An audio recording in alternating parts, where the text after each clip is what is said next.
KPY பாலாவுக்கு குவியும் பாராட்டு. என்ன செய்திருக்காரு பாருங்க. எந்த பிரதிபலனும் எதிர்பார்க்காம கேபிஒய் பாலா ஒவ்வொரு நாளும் செய்துட்டு இருக்க உதவிய புகழ வாய்ப்பே இல்ல. கோடிகள்ல சம்பளம் வாங்குற பிரபலங்களை எனக்கென்னு இருக்கும்போது பாலாவோட சோசியல் சர்வீஸ் ரசிகர்களை ரொம்பவே இம்ப்ரெஸ் பண்ணியிருக்கு. இவரோட ராகவா லாரன்ஸ் கைகோத்த பிறகு 2 பேரும் சேர்ந்து பல தரப்பட்ட மக்களுக்கு உதவி செய்துட்டு இருக்காங்க. இந்த நிலையில லுல்லு சபா நிகழ்ச்சியில கலக்கின சிரிக்கோ உதயாவுக்கு பாலா வீடு தேடி போய் உதவி செய்திருக்காரு. நீரிழிவு நோயால சிரிக்கோ உதயாவோட இடது கால் அறுவை சிகிச்சை மூலம் நீக்கப்பட்டிருக்கு. இதைத் தொடர்ந்து பல நடிகர்கள் அவரை நேர்ல சந்திச்சு தங்களால முடிஞ்ச உதவியை செய்துட்டு இருக்காங்க.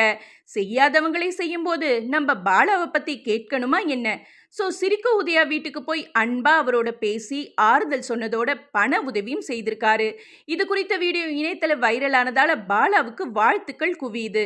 5 ஆம்புலன்ஸ், ஏழை மாணவ மாணவிகளுக்கு கல்வி உதவித்தொகை, லேப்டாப், விதவை பெண்களுக்கு ஆட்டோ, மாற்றுத்திறனாளிகளுக்கு வாகனம்னு பாலாவோட சேவை மென்மேலும் தொடரட்டும்னு கமெண்ட் பண்றாங்க ரசிகர்கள்.